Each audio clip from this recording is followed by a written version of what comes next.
the full sort of analysis from all authorities from different disciplines and the Gardaí, and try and get a sense of what happened here. It has happened elsewhere as well in the country in recent times. And 1,292 cases of COVID-19 have been confirmed this evening. 331 patients are in hospital with the virus, with 54 in intensive care. That's it for now. It's 7:02. News Talk Weather. Thanks to Ryanair. Looking for a change of scenery?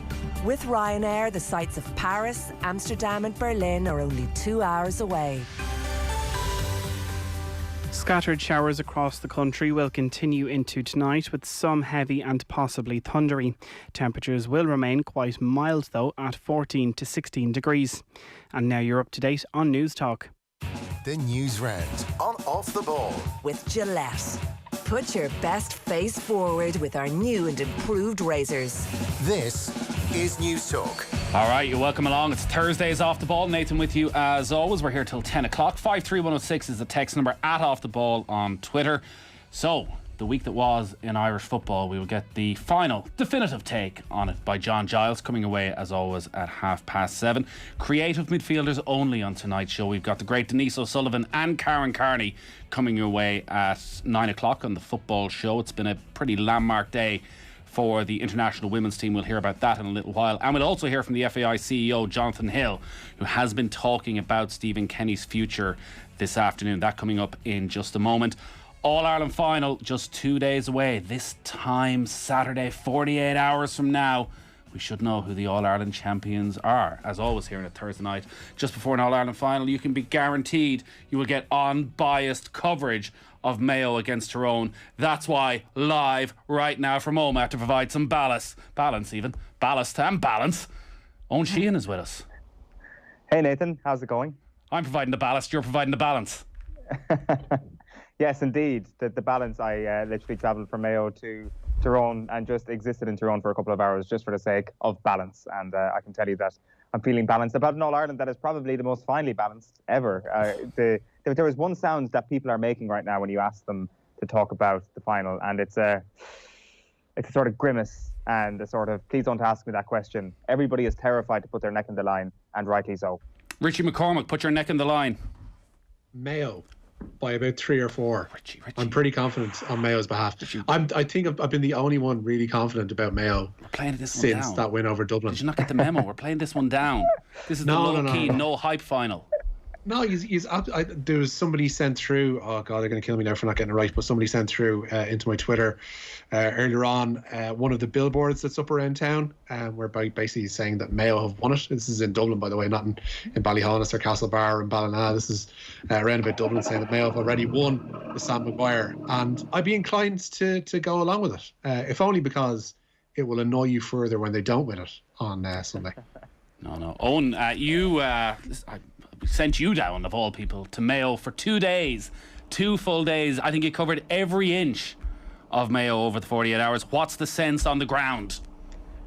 I think that the sense on the ground is not too dissimilar to what Richie is talking about there in billboard form. I think in human form, that is the real Mayo attitude. They won't go as far as actually saying that, I feel, but there is a sense that, they are playing it down publicly. Now, there is this appreciation, I think, within Mayo fans, and I'm not sure if you're feeling this, Nathan, that this last decade has been a golden era, and getting to experience All-Ireland final week every second year, by and large, just over every second year, is an extraordinary thing. And I guess it's something that as a sports fan and as a Mayo fan, you feel extremely fortunate to be in that position, because that's definitely the sense I got in Mayo, that, yeah, we're happy to be here, which may actually be a little bit of a double bluff to suggest that deep down they really believe they want to win, and that they need to win, and that they will win is what their belief is, I think anyway. There's no bluffing about being happy to be there. I think Mayo supporters over the last 10 years have enjoyed every quarter-final, semi-final, final. It has become this unstoppable force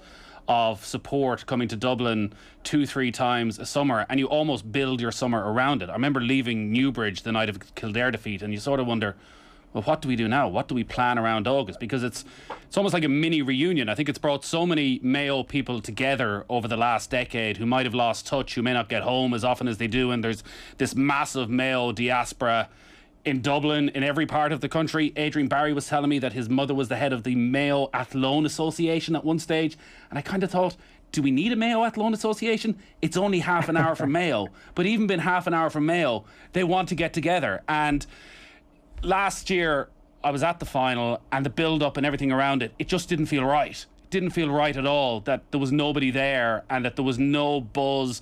There was no meeting up the night beforehand.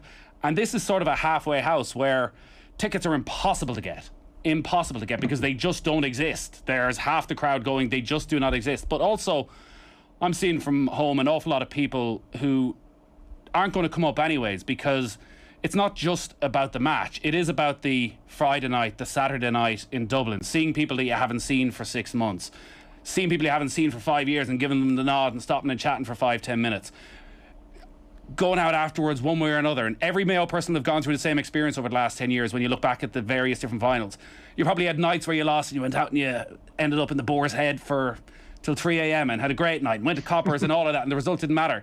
I bet you everyone also had a night where they just went straight home because they were sickened. They just went straight home and couldn't and didn't want to see anybody. So everyone's shared these sort of experiences, and I think for a lot of people, because that's not going to be there afterwards, and there is the, well, what if they win? What do you do in Dublin? Do we have to book to get into a pub? Will we be allowed to stay in the pub after 11 o'clock? Maybe we'd be better off staying in Mayo and just having a barbecue and getting everybody over to watch it in the house and see what happens there. So it's a different feeling this time around as well. And it probably means because of that, the hype has been kept a little bit quieter. But I think if this time, 48 hours, Aidan O'Shea's climbing the steps of the Hogan stand. What do you mean if? When? We're all going to go absolute buck crazy. Well, I like the way you said some of us went to the Boar's Head and stayed there until 3 o'clock and then went to Coppers, or some of us just kind of were too dispirited to do anything. By the some of us, you absolutely meant yourself there. Am I lying? Absolutely. I've had both of those experiences. I think it was Donegal where I went straight home afterwards and just was so that was the one. Sickened. Yeah. Home by 7:30, sitting, going, am I going to watch the Sunday game? I just cannot believe that has just happened. Because the other problem is you often do make so many plans. So there's we'll meet here afterwards, and sure, we might sneak out to the banquet out in the City West afterwards, and then you're like, no. So I don't know what's going to happen, if it all comes true finally. But I'd like to see what happens. Yeah, it's going to be fascinating, because I think there'll be a lot of on-the-fly decisions made by Mayo people if they get over the line on Saturday, and rightly so, because it's such a different experience between winning and losing, especially in the context of being favourites on Saturday. But you talked, Nathan, about the trip through Mayo, and you know better than most people that some parts of Mayo are better than others. It was great being able to go over and catch up with some great sports people, like going to Ballina and catching up with Liam McHale, and going to Swinford and catching up with Willie Joe Padden. But I couldn't track down one of Mayo's greatest sports people. He was just totally unfindable. Nobody could track him down. But thankfully, I went to Ballyhaunis and spoke to some people who've had the privilege of playing with this legend. We have a very multicultural community. We probably have a 30% native Irish community and 70% foreign national. And that's, I suppose, related to the workforce that's in the town. I suppose prior to COVID, what we did was we really focused on getting players who were new and families who were new to GAA sports and getting them involved. Our little story here, myself and Tab, we go back, our relationship goes back 30 years. And I was talking to Jerry earlier about this today, he was actually the manager of our under-14 team back in 1994. And we won the All-Ireland. It was a Féile competition. And myself and Tab featured on that team. Yeah, well, you need to bring Tab yeah. So Tab is here beside me. And we featured on that team, as well as our good friend Nathan Murphy, and I know you know Nathan, don't? So we were present on the team, and I suppose Tab, as the years went on, we went about our own business. I went abroad. Tab did his own thing, and then when COVID came, there's definitely some positives from COVID. Some of the lads had an ambition, and fair play to them, to set up a junior football team in the club, because there was so many lads working at home, not doing anything. Obviously it was having an impact on their mental health, and we said, let's get a junior B team set up, and it was brilliant. And we brought lads who played football before, weren't probably at the standard of senior football, and brought them up here to the pitch. And I met Tab, I'll never forget it, down the square one day, and I said, Tab, come on, we're going playing football. And he sort of laughed at me, and I said, no, we're going playing football. Well, first came in 1989, and from 1993 onwards, we started playing Gaelic. First time we came up here was as far as the Rochfords, and I started going back, and then I asked the man in the Rochford garage, where's the pitch? And he told me to go further up past the statue of Mary there. And I came up here and seen some of the lads playing. So from then on, I started playing, and then that's how I met Tomas here during Gaelic. Otherwise, I wouldn't have met him at all, like, you know. And where did you come to Ballyhonus from? Pakistan. I presume you hadn't heard of Gaelic games before. No, not at all. I barely bit of English at all, but I never heard of a Gaelic at all. It was very warm welcome, like, you know, and everyone was with open arms and everything, and then it was very good. The main question I want to know is, take us back to this fella in under-14s level. This wunderkind, Nathan Murphy, I think his name is. We lost him somewhere on the way, like. What happened? Someone must have taken him away. I think he got poached by his father, you know, back to soccer. I mean, me always a big soccer man. I was midfield. Tab, we used sort of full forward, yeah. Nathan used to be on the sideline, come onto the pitch as well, and off the sideline again. Only joking, Nathan. He was corner forward, yeah, he was quick. Yeah, good times. We've been hard hit with COVID over the last number of years, our fundraising, but it hasn't stopped us in our own aspirations to develop this club and make facilities better for our kids and the future of Ballyhonus. So we're doing SUV.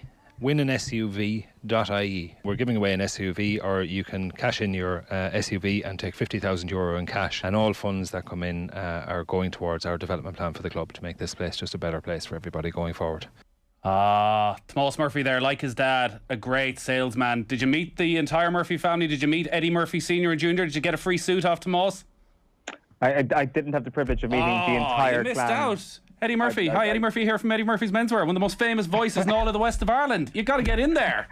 Come on. I was interested in one story and one story only, and it was that Fela team of 1994. So talk us through this, Nathan. I've very little memory of this, but if they say I was a skinny little corner forward, I've no doubt that I must have been. Yeah, Tayab was quite an athlete. We sat together in third class in school. It's a shame he didn't stick with the GA and missed out for a few years, but it's good to hear they've got a junior team now, so if I ever do move home, I could maybe hop off the bench for 5 minutes on that if I'm lucky. Move home if Mayo wins Sam on Saturday, I presume. I presume that's why you're talking about That's it. You made they obviously a great plug there for the WinAnSUV.ie, which will help raise money for Ballyhonus GAA.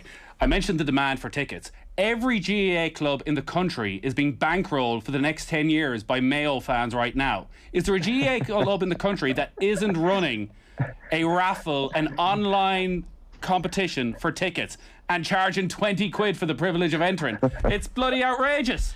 I entered a raffle earlier on in Tyrone, actually. Declan Bogue pressured me into entering lucky first goal. I don't know what club. I presume it's for Achnacoy, but I've got 3 tickets to this, so hopefully I'm in the money as well. If you get the tickets, pass them on, Owen. Pass them on. Come on, certainly do will. us a favour. Do us a favour here. You're listening to the Newsround with Gillette. Put your best face forward with their new and improved razors. Owen, we'll let you go in a moment. So what's your plan? You've been in Mayo. You've recognised they're lovely people deserving of an All-Ireland. So what are you going to say to the people of Tyrone? Well, I mean, they are also lovely. I've just been speaking to they're Damien around Harvey, you right now, aren't they? Yeah, exactly. I'm being held here hostage. That is certainly what you can take from this. Damien Harvey, who is a friend of the pod, Nathan, no less. He's been golfing for the last few days, came back to give us a little bit of a talk about Tyrone development. I may have separately then had a sneak into Garbahy. We'll be going out to Loughney a little bit later on to hear a great new poem about Tyrone and how they're going to take down Mayo. And then there is a sit down with Declan Bogue and Enda McGinley as we get into the nitty gritty of how Saturday is going to go. And there is going to be a lot of grimacing and a lot of, I don't know, but there is a lot of educated guessing with regards to how Saturday might go. All right, well, listen, we're going to play some of the brilliant interviews you did down in Mayo. It wasn't just Ballyhonus. You managed to get past Ballyhonus. Didn't put a statue up yet? No, hasn't happened quite yet. But you spoke to some really... Lee McHale, the piece with Lee McHale is fascinating. If ever there's a man who needs to get back into inter-county coaching again, his breakdown of tackling and the tactics of what will happen, you got to go and listen to that. It's all up in the OTB Sports app. You had Mick Loftus, who's one of the All-Ireland winners from 51. John O'Mahony was in there, Willie Joe Padden, all the greats. And Eoin Sheahan doing the exact same thing in Tyrone and coming your way from 7:30 tomorrow morning on OTB AM. Thanks for that, Eoin. Enjoy the rest of the evening. We're going to be talking to Conor McManus and Billy Joe Padden after 8. Richie, we don't have a huge amount of time, but it's quite a bit happening, so you want to run through some of the stories? Yeah, the FAI CEO Jonathan Hill says Stephen Kenny's future won't be discussed until the end of the World Cup qualifying campaign. 2 points in their first 5 Group A matches mean Ireland won't be going to Qatar next year, and Hill says they'll discuss Kenny's future at the end of the campaign and not beforehand. Well, the FAI today announced a landmark partnership with Sky. The deal is reportedly worth a 6-figure sum to the association and will see the broadcaster become the standalone primary partner of the Republic of Ireland women's national team. Meanwhile, Claire Shine, Harriet Scott and Savannah McCarthy all fit again and all included in the Republic of Ireland squad for the friendly with Australia. The BMW Championship first round is just completed. Shane Lowry putting in a decent shift today, 200 par round of 70 for the 2019 Open champion. He is 6 shots off the joint lead of Kiradech, Afi Banrat and Christian Bezuidenhout. Meanwhile, Jonathan Caldwell and Graham McDowell are both 1 under par. Padraig Harrington is level par and Cormac Sharvin still has 4 holes to play but is struggling on 3 over par. And you wait. Sorry, I was just going to say, just to let you know that Golf Weekly is up online right now. We obviously spent a lot of time talking about Leona Maguire and her brilliance at the Solheim Cup, but this is a huge week in terms of the Ryder Cup. Padraig Harrington announces selections on Sunday evening. 18 different players could get into the team if they were to win this week, so it's probably going to go right down to the wire. We talk about that as well, the American selection, and it's all up online now. Our Ryder Cup coverage is brought to you in association with Sky Sports. Watch the Ryder Cup exclusively live on Sky Sports, and we're going to have a feature interview with Leona Maguire coming your way over the next couple of days. The UEFA president Alexander Cheferin says playing the World Cup every 2 years will kill football. FIFA are continuing to campaign for a biennial World Cup, saying it will create more meaningful matches. The European Leagues Group, who provided 73% of the players for the last World Cup in Russia, are firmly opposed to the proposal. And on a similar FIFA tip, Japan has withdrawn as the host for this year's Club World Cup due to coronavirus concerns.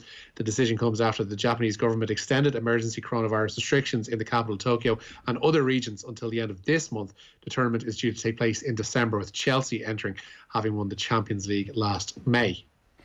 So John Giles is coming up in just a moment. We'll play you that very short interview with Jonathan Hill talking about Stephen Kenny. I don't know what else Jonathan Hill could really have said. Like, he didn't give Kenny his backing, but he also, I suppose, didn't say that, you know, if they don't get 3 wins from the next 4 games, he's gone. But did say that, you know, it's about results. Yeah, there's a few ways you could interpret it, because one of the lines in it is that they review each international window after it ends. So there's a sit down with the board and they discuss how the last 2-3 games have gone and where they stand from there. And there doesn't seem to be any great rush to decide the manager's future in terms of, like, he's not going to be gone before the games with Azerbaijan and Portugal.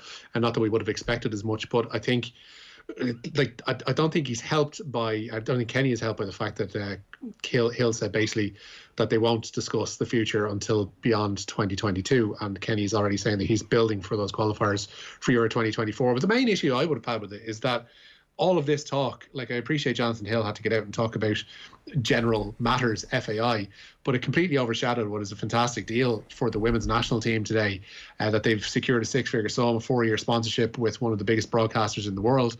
And that's become a footnote to more talk over the future of Stephen Kenny, which isn't going to be decided until November anyway. So I think it probably could have been managed a little bit better than the FAI. Yeah, that is the power of the men's national team. It overshadows every other sport whenever it is the story. We're going to talk to Denise O'Sullivan, the FAI Player of the Year. They've got some huge games coming up. Friendly against Australia, World Cup qualifier against the world number 2 Sweden coming up next month as well. And Denise O'Sullivan's going to join us on the football show. And so too is Karen Carney, English football legend and obviously a regular on our TV screens right now. Richie, thanks for that. Short and sweet. I hope to God your prediction comes true. I hope to God I come back and talk to you next Monday and I'm insufferable. I will just say this. I don't know if you're aware of the Twitter YouTuber Killian M2. He unearthed the Mayo song from 1996 from the Up for the Match. Mayo. Exactly. Mayo. Sam Maguire's coming home to Mayo. That is only the start of it. And that is why Colm Coyle, even now, 25 years later, should have his red card rescinded. Boom, boom, boom. Let me hear you say Mayo. Did you ever get that one, Richie?